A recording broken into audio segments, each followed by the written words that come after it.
एक आश्रम में गुरुजी अपने दो शिष्यों के साथ में रहते हैं। कुछ समय के लिए गुरुजी यात्रा में जाते हैं तो शिष्यों को बुलाते हैं और बताते हैं कि मैं कुछ गेहूं के दाने देता हूं, जो मैं 2 साल की यात्रा के बाद में लौटूंगा तो इन गेहूं के दानों पर दुगुना होना चाहिए, कम नहीं होना चाहिए। ऐसा बोलकर चले जाते हैं गुरुजी और वो शिष्य दोनों जहाँ जिनको गेहूं के दाने दिए थे, जिसमें पहला शिष्य होता है वो समझता है कि मैं इन गेहूं के दानों को गुरु ने दिया है तो उनको मैं सम्मान के साथ में रखूं और उनकी पूजा करूं।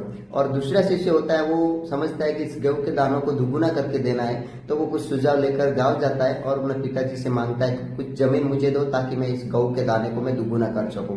तो वहां से कुछ जमीन लेता है अपने हिस्से में और वहां पर गेहूं के दानों को बोता है और वो साल दर साल उनको डबल करता है। गुरु महाराज फिर 2 साल के बाद में आश्रम लौटते हैं तो दोनों शिष्यों को बुलाते हैं, जिसमें पहला शिष्य आता है और वो डब्बा को बताते हैं। तो गुरु महाराज बोलते हैं कि इस डब्बे को खोलो, इसमें गेहूं है, खराब हो गए होंगे, एक बार खोल के देखो। तो खोल के देखता है तो आधे गेहूं इसमें खराब हो जाते हैं और कुछ गेहूं बचे रहते हैं, लेकिन वो डबल नहीं, मतलब कम हो जाते हैं, आधे हो जाते हैं। और दूसरे शिष्य को बताते हैं कि तुम अपना गेहूं के दाने को बताओ। तो वो सारा अनाज लाकर सामने रखता है, तो वो देखकर गुरु महाराज खुश होते हैं। तो कहते हैं कि हमारे अंदर अगर एक्सपेरिमेंट है, हमारे अंदर अगर कुछ करने की ख्वाहिश है तो हम कुछ कर सकते हैं, बाकी ऐसे ज्ञान रखने से कोई मतलब नहीं होता। जो मैंने ज्ञान दिया उसका